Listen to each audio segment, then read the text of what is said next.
Efesus pasal 5 ayat 22 langsung tertulis di situ apa?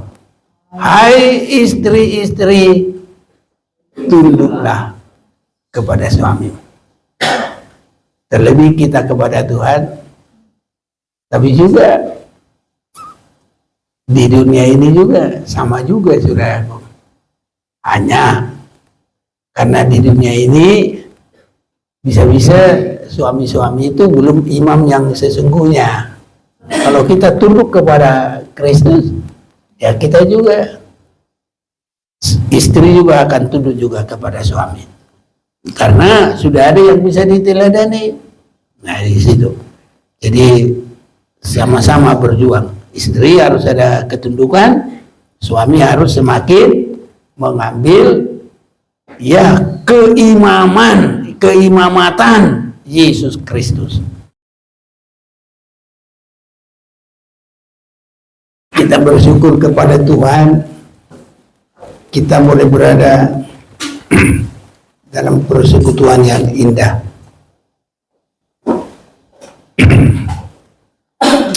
Kita memuji Tuhan dan kita juga ada kesempatan untuk mendengarkan firman Tuhan. Dan saat ini kita akan baca dari Perjanjian Lama, kitab Ester.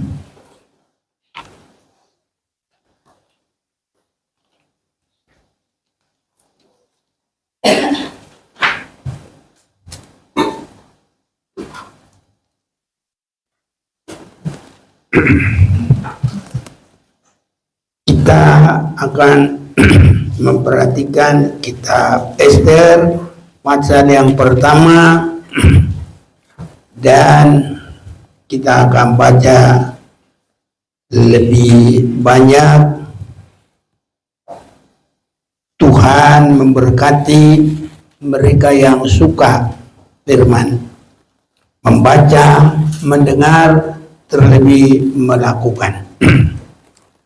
Segala berkat kita bisa terima di hidup di dunia ini sampai kepada hidup kekal selama-lamanya, itu dari membaca, mendengar, dan melakukan firman. Untuk itu saya mau mengajak kita membaca firman dari Ester pasal 1 mulai ayat 12, supaya semua kita bisa menerima berkat yang membaca dan yang mendengar dan melakukan. Mari kita akan baca bergantian. Saya baca dalam ayat yang genap, biar saudara semuanya nanti akan menyambung dengan ayat yang ganjil 13 sampai kita baca ayat yang terakhir, ayat 22 bersama-sama. Saya baca ayat 12. Ester pasal 1 mulai 12.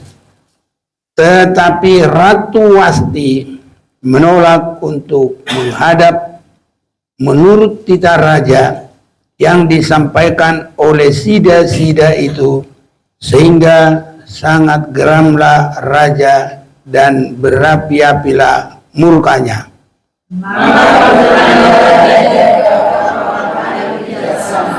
Orang-orang yang mengetahui kebiasaannya zaman, karena dia biasanya masalah-masalah yang dikembangkan kepada orang ambil dan menambahkan hukum. Adapun yang terdekat kepada baginda ialah Karsena, Setar, Atmata, Tarsis, Meres, Marsena, dan Memukan, ketujuh pembesar Persia dan Media yang boleh memandang wajah raja dan yang mempunyai kedudukan yang tinggi di dalam kerajaan.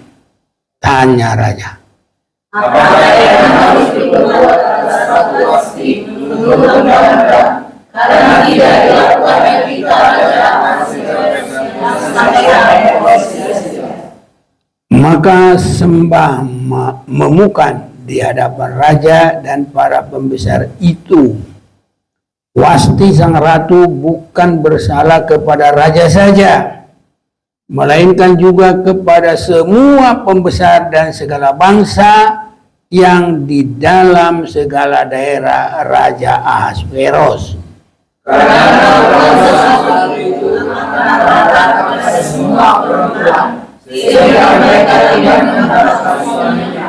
Apabila diceritakan, Raja Ahasveros mintakan supaya Wasti sang ratu dibawa menghadap kepadanya, tetapi dia tidak mau datang. Pada hari itu juga istri para pembesar raja di Persia dan Media yang mendengar tentang kelakuan sang ratu akan berbicara tentang hal itu kepada suaminya, sehingga berlarut-larutlah penghinaan dan kegusaran.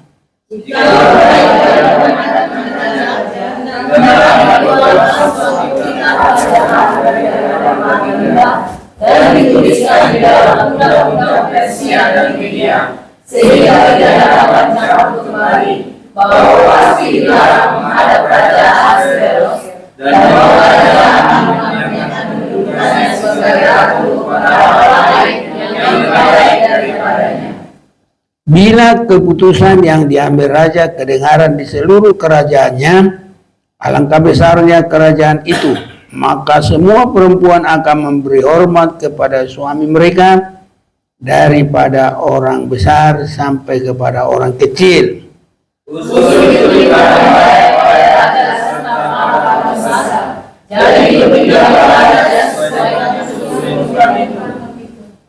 Bersama kita dikirimkanlah oleh baginda surat ke segenap daerah kerajaan, tiap-tiap daerah menurut tulisannya dan tiap-tiap bangsa menurut bahasanya. Bunyinya, setiap laki-laki harus menjadi kepala dalam rumah tangganya dan berbicara menurut bahasa bangsa.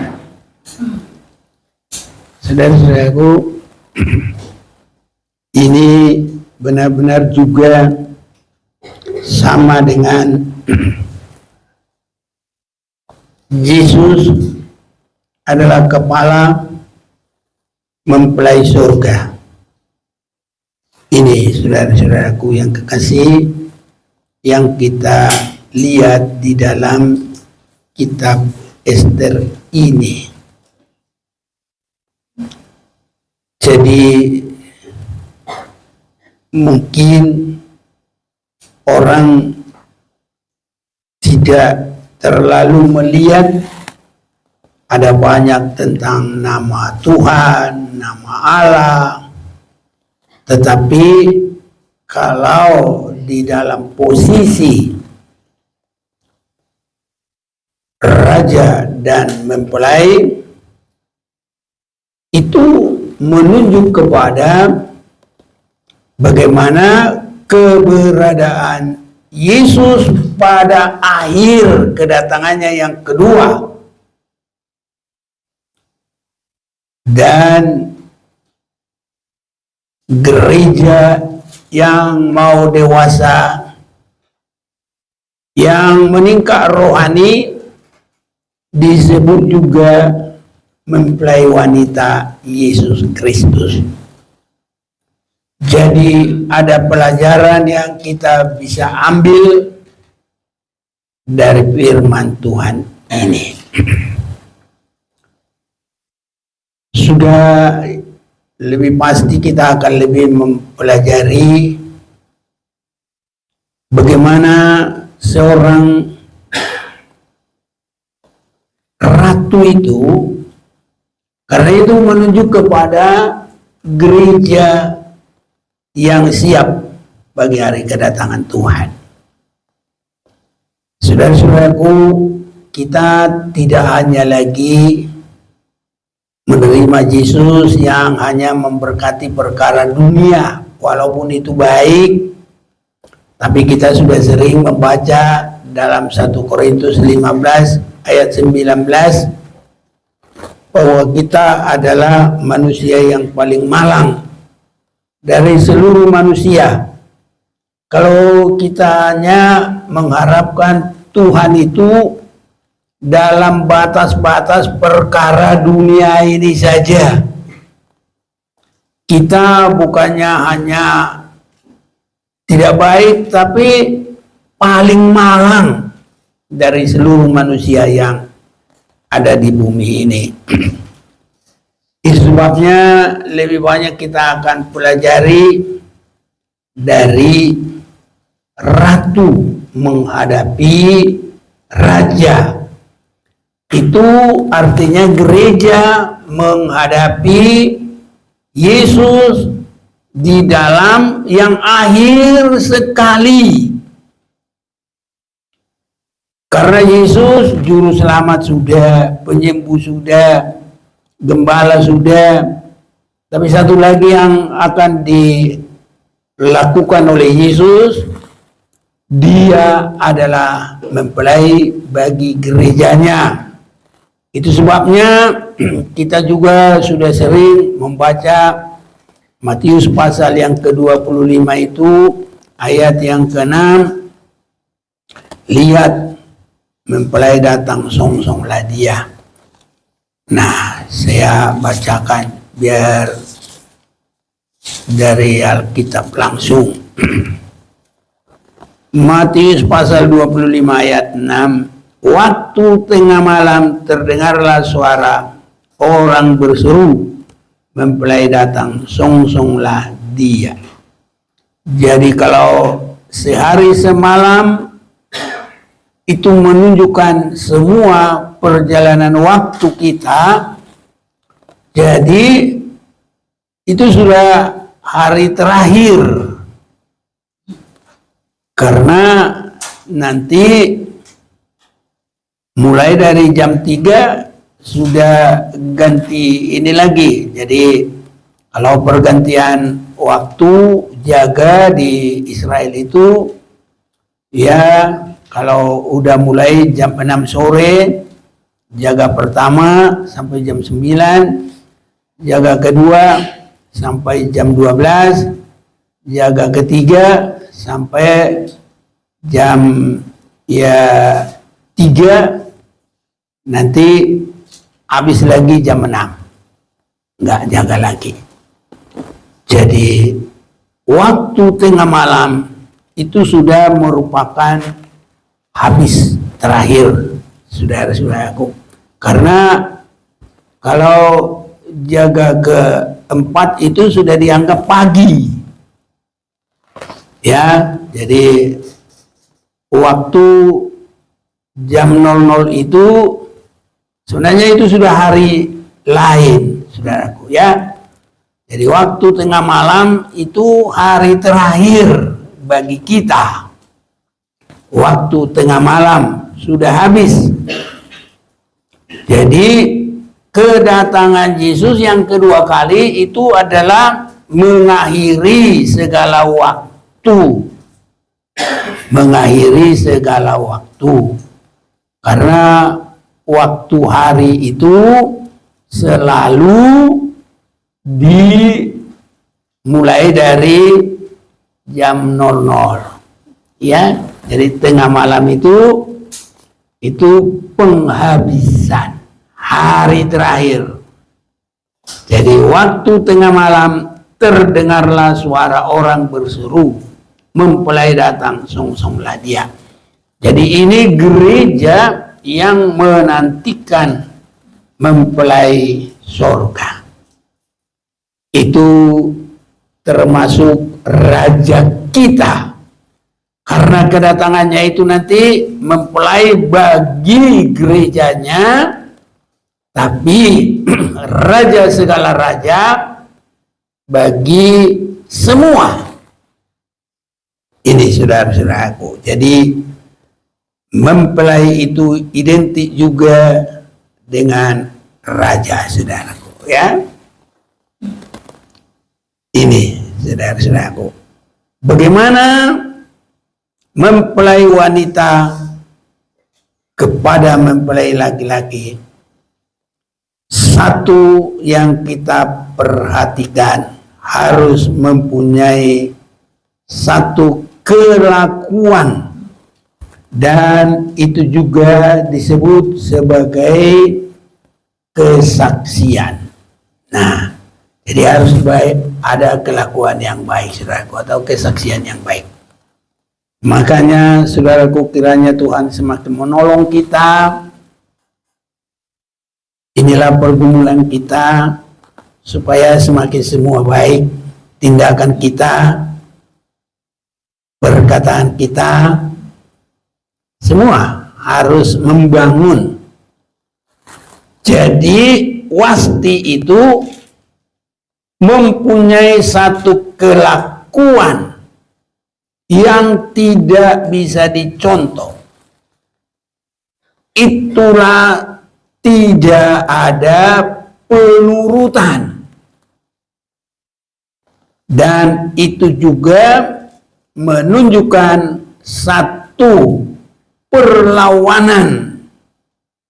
Tidak menurut berarti melawan, dan juga menjadi satu perlawanan ketidaktaatan dan kesombongan. Ini saudara-saudaraku. Jadi kelakuan kita atau tidak menurut itu karena belum masuk dalam jalan sempit, mematikan keinginan daging. Jadi kita, saudaraku, menjadi mempelai Tuhan harus sampai mati keinginan daging yang tidak berkenan kepada Tuhan, yang ada pemberontakan, yang tidak taat. Karena di dalam Roma pasal yang ke-8 sering kita baca, tapi kadang belum melihat kepada konteksnya. Kita hanya baca begitu saja, sehingga kadangkala kurang kepada sasaran yang sesungguhnya. Dalam Roma pasal 8 ayat yang ke-6, karena keinginan daging adalah maut, tapi keinginan roh adalah hidup dan damai sejahtera. Ayat 7, sebab keinginan daging adalah perseteruan terhadap Allah, karena ia tidak takluk kepada hukum Allah. Hal ini memang tidak mungkin baginya. Jadi ini ayat 7 sama dengan tindakan Ester menolak, melawan. Oh, salah ya, bukan Ester. Siapa? Wasti. Ya, jadi ini boleh kita bikinlah ini buat kita, tapi tidak tertulis ya. Keinginan daging itu adalah tindakan wasti. Kita yang bikinnya, bukan kita menambah firman. Untuk kita semakin mengerti apa yang kita gumuli, apa yang kita perangi di dalam kerohanian ini. Jadi masuk ke dalam jalan yang sempit, kalau keinginan daging ini tidak diproses, maka dia tidak bisa. Jadi harus sampai habis, digiling halus, baru saudaraku. Sekecil apapun, kalau dia udah tepung, masuklah dia, saudaraku, ya. Jadi sebab keinginan daging adalah perseteruan terhadap Allah, karena ia tidak takluk kepada hukum Allah. Hal ini memang tidak mungkin baginya. Jadi yang akan menjadi gereja yang disebut mempelai bagi Tuhan itu, kita mungkin sudah sering membaca di dalam Wahyu pasal yang ke-14. Ada baiknya juga kita boleh baca sebentar Wahyu pasal yang ke-14 ini.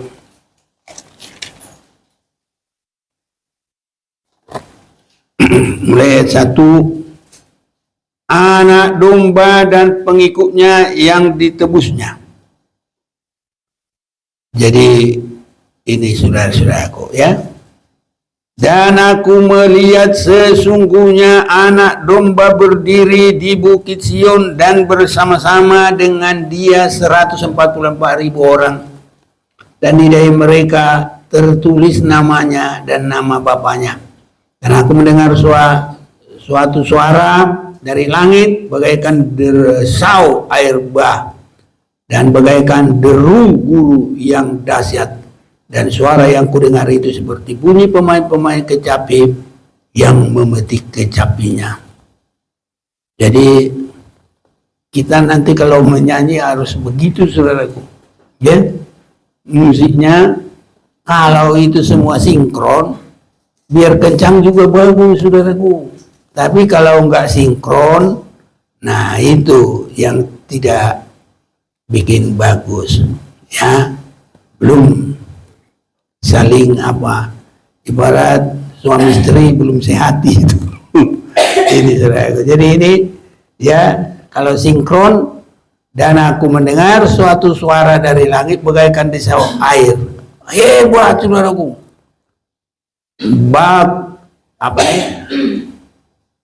Air bah. Wah. Ini bagaikan desau air bah. Wah, jadi beruntung. Wah. Jadi bisa kuat saudaraku. Gedung-gedung besar aja bisa hancur. Dan bagaikan deru guru yang dahsyat. Wah, guru itu kalau petir sudah ke bawah itu ya. Tapi kalau guru itu masih di atas itu. Nah ini. Tapi itu juga udah kencang. Coba menggelegar. Itu saudaraku ya. Ini. Jadi kalau kita juga menyanyi, ini, tapi harus benar-benar mengalami dibebaskan dulu. Mereka menyanyikan suatu nyanyian baru di hadapan tata dan di depan keempat makhluk dan tua-tua itu. Belajar saudaraku kita nyanyi yang sungguh-sungguh ini. Dan tidak seorang pun yang dapat mempelajari nyanyian itu selain daripada 144.000 orang yang telah ditebus dari bumi itu. Sebab kalau kita selalu menerima firman dan semakin semua diatur oleh firman, seperti nyanyian kita, tiap langkahku diatur oleh Tuhan dan tangsinya membimbingku di tengah gelombang dunia menakutkan. Hatiku tenang, tetap teduh tiap langkahku. Ku tahu ya Tuhan yang pimpin ke tempat gigiku dihentarnya. Dan sekali nanti aku tiba di rumah Bapa surga yang kekal. Nah, ini jadi saudara-saudaraku di Yerusalem baru itu nanti kita di situ kumpul. Ya, orang-orang terbaik kiranya kita ada di dalamnya. Ini, jadi nyanyinya itu saudara-saudaraku itu dari hikmat Roh Kudus. Ya, dari hikmat Roh Kudus. Jadi tidak dapat dipelajari oleh siapapun. Hanya kalau kita berhati mempelai. Nah, jangan hatinya wasti. Iya. Dibuang, saudaraku. Jadi kalau kita berhati mempelai, nanti kita akan mengalami. Jadi adalah orang-orang yang mengikut anak domba itu kemana saja ia pergi. Haleluya. Makanya saudaraku, anak Tuhan diawali mendengar dan mengikut. Jangan menyimpang-nyimpang, jangan meronta-ronta, jangan melawan-lawan, saudaraku. Ya, ini harus kepada sasaran tetap tunduk. Itu sebabnya Efesus pasal 5 ayat 22 langsung tertulis di situ apa? Hai istri-istri, tunduklah kepada suami. Terlebih kita kepada Tuhan, tapi juga di dunia ini juga sama juga, saudaraku. Hanya karena di dunia ini bisa-bisa suami-suami itu belum imam yang sesungguhnya. Kadang istrinya lebih rohani. Jadi kalau belum jadi imam yang sesungguhnya, mempelai laki-laki seperti Kristus, kalau kita tunduk karena 100% semua di dalam Yesus itu sudah baik. Nah ya, jadi makanya ya harus ada apa namanya, ya seimbang, balance, nah, gitu ya, seimbang. Ya, jadi gitulah, kalau kita tunduk kepada Kristus, ya kita juga, istri juga akan tunduk juga kepada suami, karena sudah ada yang bisa diteladani. Nah di situ, jadi sama-sama berjuang. Istri harus ada ketundukan, suami harus semakin mengambil ya keimamatan Yesus Kristus. Ini.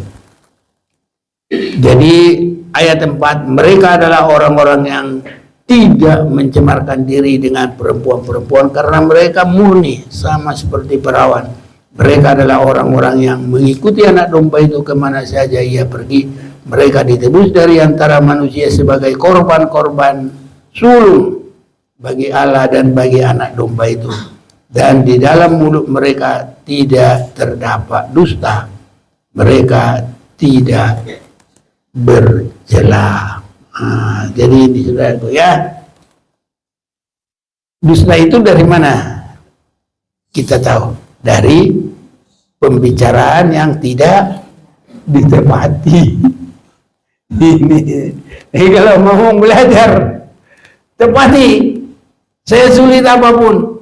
Haleluya. Kalau udah berjanji jam 5 datang jam 5. Kalau teman kita itu yang bohong, ya urusan dia. Pokoknya kita membiasakan diri. Tidak ada sedikit apa namanya, mengsele atau tidak ada lari dari pembicaraan. Harus sesuai. Haleluya saudaraku, kita Tuhan tolong kita. Jadi tidak ada lagi keinginan daging, sudah diperas semua, disalibkan. Dan di dalam hal ini pergumulan tidak gampang. Masa kita yang rohani, kita yang harus duluan merendahkan diri sama orang yang bersalah, ya sakit saudaraku. Tapi kalau dalam Tuhan, ya kita yang rohani itulah yang harus memberi contoh dan mendahulukan untuk ada perbaikan. Itu di dalam, kita tidak baca pun Galatia pasal yang ke-6 ini saudara-saudaraku. Makanya Yesus tidak ada sedikit perlawanan sampai kepada habis semua titik darah terakhir. Kiranya Tuhan tolong kita saudara. Tuhan semakin mampukan kita. Tidak ada perlawanan. Semua kelakuan Semua harus jadi contoh. Ini kelakuan. Ayat 17 tadi, karena kelakuan sang ratu itu akan merata kepada semua perempuan. Jadi turun kesaksiannya itu. Jadi kadang kita tidak berkata-kata dan dengan kelakuan kita, tapi kelakuan kita itu sudah kata-kata kesaksian hidup. Ini saudaraku, saya juga belum sempurna, tapi kita semua sama-sama bergumul. Ini saudaraku, biar kesaksian hidup kita baik saudaraku. Ya. Jadi kalau kepada orang-orang perempuan-perempuan yang lain, nggak ada yang berkata-kata, Wasti itu nggak tunduk lo kepada raja, tidak. Tapi kelakuannya itu saja sudah bisa menyebar sampai semua perempuan-perempuan, sehingga mereka tidak menghiraukan suaminya.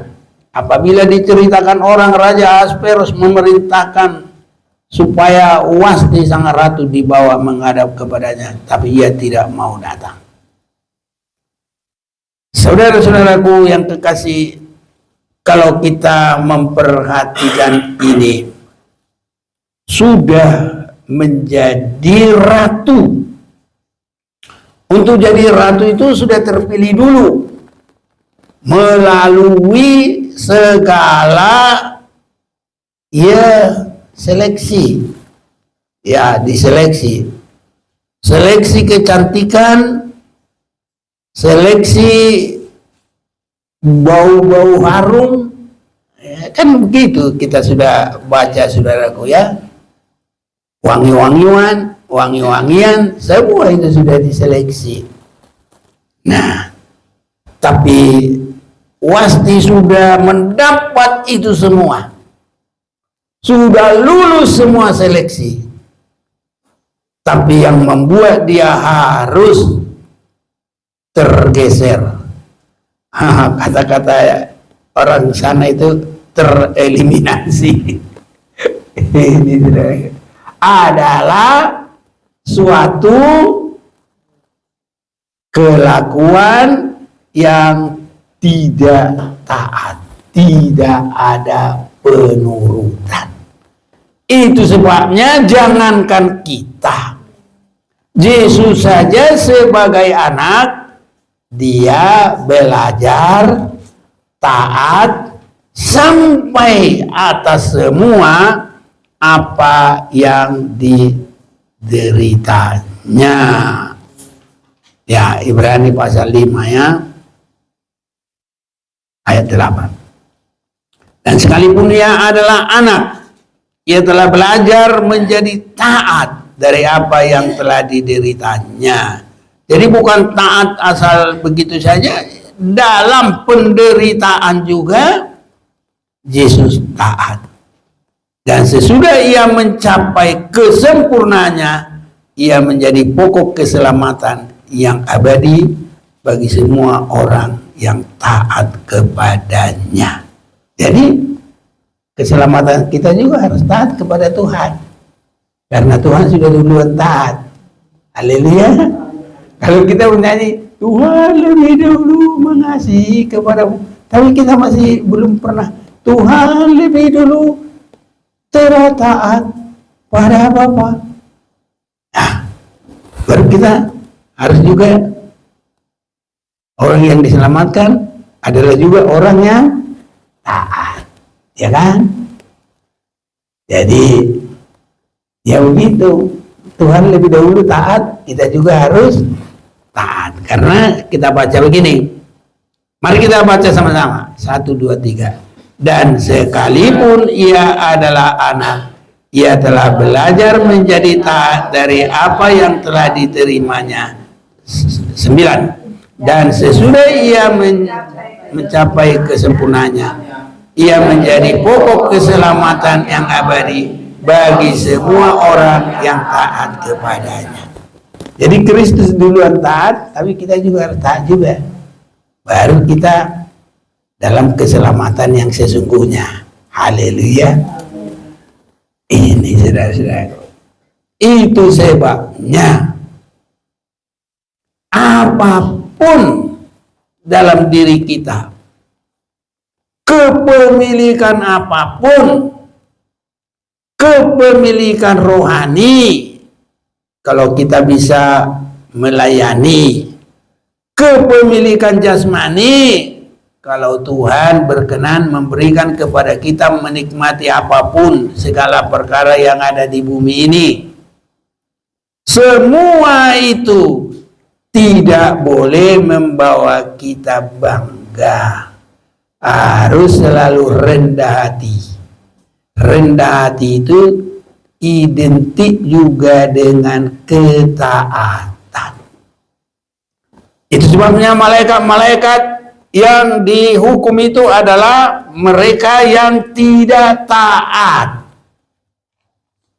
Ya, malaikat-malaikat yang dihukum itu adalah mereka-mereka yang tidak taat.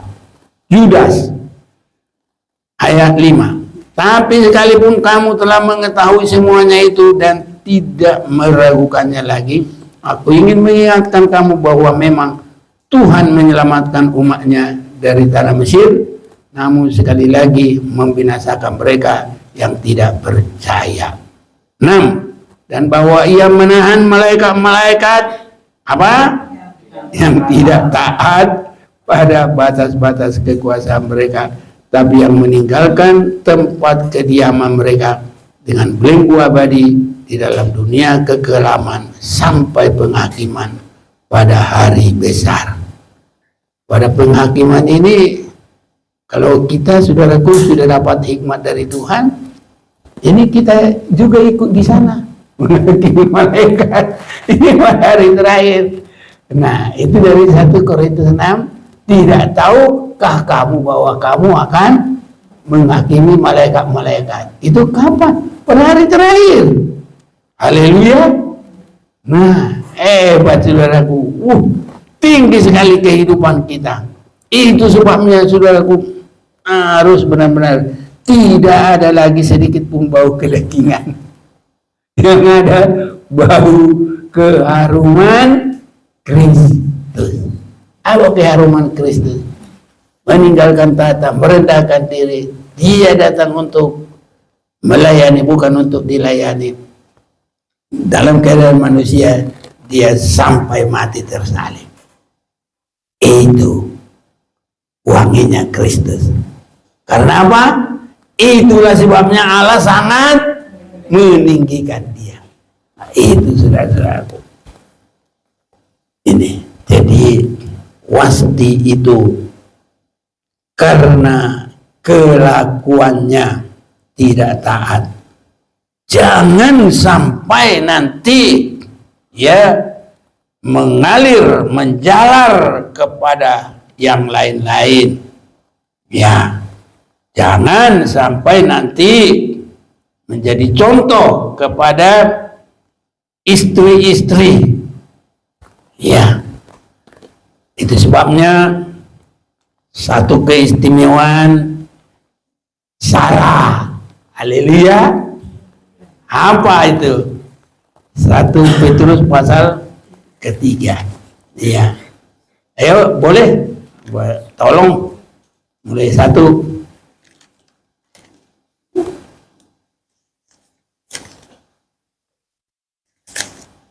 Ya, Anda dapat baca. Petrus 3 ayat 1. Lanjut terus. Kamu, hai istri-istri, tunduklah kepada suamimu, supaya jika ada di antara mereka yang tidak taat kepada firman, mereka juga tanpa perkataan dimenangkan oleh kelakuan istri. Haleluya. Lanjut. Jika mereka melihat bagaimana murni dan salehnya hidup istri mereka itu. Perhiasanmu janganlah secara lahiriah, yaitu dengan mengepang-epang rambut, memakai perhiasan emas atau dengan mengenakan pakaian indah-indah. Tetapi perhiasanmu ialah manusia batiniah, yang tersembunyi dengan perhiasan yang tidak binasa yang berasal dari roh yang lemah lembut dan tentram yang sangat berharga di mata Allah. Sebab demikianlah caranya perempuan-perempuan kudus dahulu berdandan, yaitu perempuan-perempuan yang menaruh pengharapannya kepada Allah, mereka tunduk kepada suaminya. Iya, jadi dimenangkan oleh kelakuan istrinya. Jadi kelakuan ini luar biasa ini saudara. Tadi berapa ya? Iya. Yang tadi ayat 5. Mereka sengaja tidak mau tahu bahwa oleh firman Allah. Saya 2 Petrus saya ngambil. Salah saya. Iya, makanya saya lihat buku saya. Ya. Sebab demikianlah caranya perempuan-perempuan kudus dahulu berdandan, yaitu perempuan-perempuan yang menaruh pengharapannya kepada Allah. Mereka tunduk kepada suaminya sama seperti Sarah taat kepada Abraham dan menamai dia tuannya, dan kamu adalah anak-anaknya jika kamu berbuat baik dan tidak takut akan ancaman. Demikian juga kamu, hai suami-suami, hiduplah bijaksana dengan istrimu sebagai kaum yang lebih lemah. Hormatilah mereka sebagai teman, pewaris dari kasih karunia, yaitu kehidupan, supaya doamu jangan terhalang. Jadi harus bersama-sama, saudaraku. Semua kita harus menempati posisinya. Iya. Jadi itulah saudara-saudaraku, supaya ya perempuan-perempuan yang menaruh pengharapan kepada Allah, mereka tunduk kepada suaminya. Tadi dimenangkan ayat berapa? 1 ya. Demikian juga kamu istri-istri tunduklah kepada suamimu, supaya jika ada di antara mereka yang tidak taat kepada firman, mereka juga tanpa perkataan dimenangkan oleh kelakuan istrinya. Jadi jangan melenceng seperti Wasti. Wasti jadi contoh tidak tunduk, dibuang. Padahal itu seleksi sudah berapa kali, saudaraku, menang. Ini saudara-saudaraku. Jadi kita boleh melihat perjalanan langkah kita ini kemana. Harus sampai mematikan keinginan daging. Kenapa itu? Itulah yang disebut jalan sempit.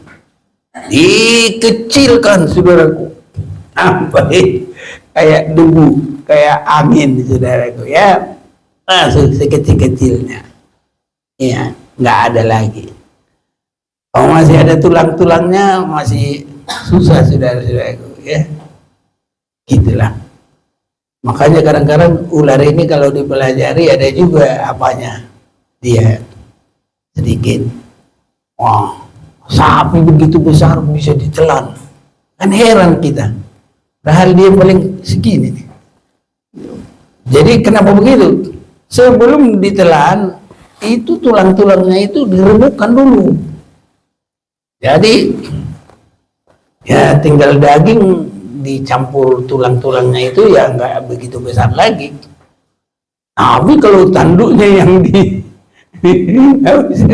diremasa, kalau di situ kadang ular itu mati karena tanduknya sapi itu gede, saudaraku, ya. Iya gitu. Tapi kalau nggak ada tanduknya, biar sebesar kerbau itu, diremas dulu itu. Jadi ular itu kuat, saudaraku, untuk meremas mangsanya. Jadi kita tidak tiru ular. Iya, hanya sebelum masuk di telan diremas dulu, di bahasa Batak dirobok uli-uli naik sedih. Jadi bisa masuk, saudara-saudara, ya. Jadi kita melalui jalan sempit. Kalau masih membesar-besarkan diri, nggak bisa. Itu sebabnya pelayanan setinggi apapun, tidak ada yang bisa disombongkan. Sebagus apapun. Kita sudah sering baca itu Lukas 17 ayat 10. Kalaupun kita sudah mengerjakan semuanya, kita harus berkata, kami adalah hamba-hamba yang tidak berguna. Kami hanya dapat mengerjakan apa yang kami kerjakan. Itu. Dan saudara-saudaraku, sehebat apapun kerohanian, tidak boleh seperti orang Farisi. Ya Tuhan yang maha besar, saya bersyukur kepadamu. Bagus. Tapi ada lagi nanti. Bahasa Batak palaitna. Apa itu? Dia bilang, aku tidak seperti orang apa? Penuju ini. Orang berdosa. Tidak boleh, saudara-saudaraku. Masa diri lebih hebat. Padahal itu sudah ibadah loh. Tuhan bilang, kalau orang Farisi, Tuhan, aku tidak layak. Aku orang berdosa ini. Nah, Tuhan bilang, dari kedua orang itu siapakah yang dibenarkan? Justru yang dibenarkan siapa? Orang yang dianggap berdosa itu. Itu makanya sedikit pun, setinggi apapun rohaninya, tidak boleh merasa lebih hebat dari orang lain. Kadangkala orang sudah berkorban pun, tapi kalau itu hanya untuk kemuliaan diri. Sebab kalau tidak dicanangkan, tahu kan dicanangkan, ditik-tikon, ya, tidak suka dia di dalam ibadah menyembah, memberi persembahan kepada Tuhan. Tapi kalau itu diambil sedikit pun untuk kemuliaan diri, udah nggak bisa, ketaatannya hilang, saudaraku. Itu sebabnya Tuhan mengajar apa yang dikasih tangan kanan, dikasih tangan kiri. Jadi artinya jangan dibanggakan, jangan untuk dilihat orang.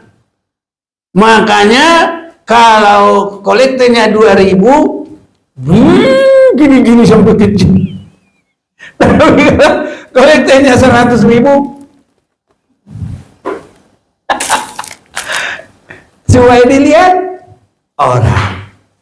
Ibadah kita tidak boleh supaya dilihat orang.